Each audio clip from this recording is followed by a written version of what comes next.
నేను కొంచెం బ్యాక్గ్రౌండ్ ఇస్తున్నాను మీకు, they will come to the main subject.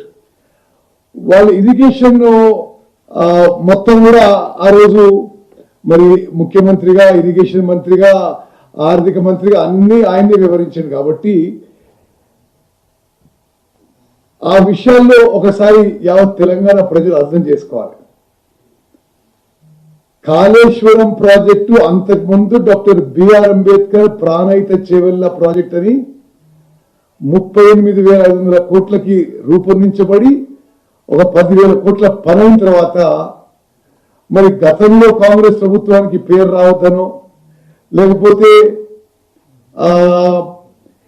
ఎక్కువ డబ్బులు ఖర్చు పెడితే ఎక్కువ కమిషన్లు వస్తాయనో ఆ ప్రాజెక్టు మారు చేసి ఆగమాగం చేసిండు. 1,00,000 కోట్లు ఖర్చు పెడితే అది మనందరినీ తాకట్టు పెట్టి అప్పు చేసి తీసుకొచ్చి ఖర్చు పెడితే 1,00,000 ఎకరాలకు కూడా కొత్త ఆయకట్టు ఇవ్వలేదు. అదేవిధంగా ఇది సీతారాం సాగర్ని అంతకుముందున్న Rajiv Dummugudem lift irrigation scheme and Indira Sagar Rudramakota lift irrigation schemes రెండు కూడా మరి అవి అయిన పనులను వదిలేసి అబాండన్ చేసే ప్రాజెక్ట్ని సీతారామ లిఫ్ట్ ఇరిగేషన్ ప్రాజెక్ట్ని మొదలుపెట్టిండు.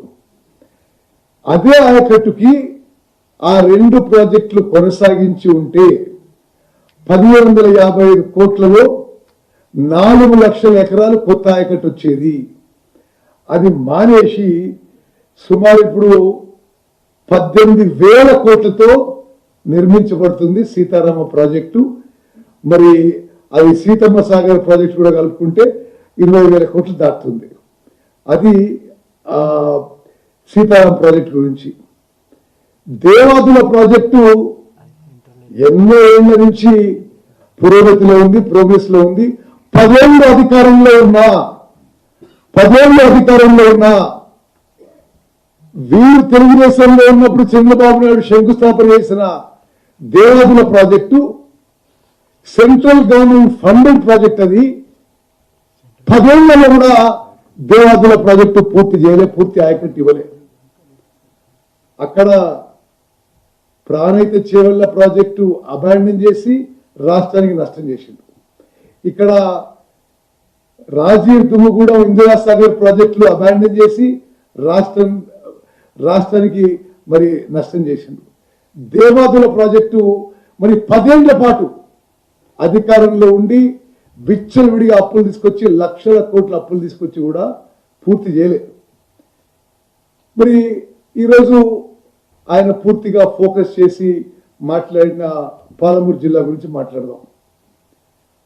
అప్పటికే పెండింగ్ లో ఉన్న, ఆయనే అన్నాడు, పెండింగ్ లో ఉన్న ప్రాజెక్టులు కల్వకుర్తి, నెట్టెంపాడు, భీమా, కోయిల్ సాగర్ ఎందుకు పూర్తి చేయలేదో కేసీఆర్ గారు సమాధానం చెప్పాలి మహబూబ్నగర్ ప్రజలకు అని చెప్పి అడుగుతున్నా. అదేవిధంగా ఎస్ఎల్బిసి ఎందుకు పూర్తి చేయలేదో మరి నల్గొండ ప్రజలు అడుగుతున్నారు. డిండి ప్రాజెక్ట్ ఎందుకు పూర్తి చేయలేదో నల్గొండ ప్రజలు అడుగుతారు. మీరు శంకుస్థాపన చేసి ఎక్కడెక్కడ నాగార్జున సాగర్లో, మిర్యాలగూడలో, దేవరకొండలో, హుజూర్ నగర్లో మీరు మరి పెద్ద ఎత్తున ఎలక్షన్స్ కి 2 ఏళ్ల ముందు శంకుస్థాపన వేసి 1.5 years లో పూర్తి చేస్తా అన్న లిఫ్ట్ ఇరిగేషన్ స్కీమ్స్ ఒక్కటన్నా పూర్తి చేసిండ్రా? ఒక్కటి కూడా పూర్తి చేయలేదు. మేము ఆ పనులు టేకప్ చేసి ఇప్పుడు పూర్తి చేసే పనిలో ఉన్నాము. మరీ దారుణంగా పాలమూరు రంగారెడ్డి విషయంలో అబద్ధాలు చెప్పడం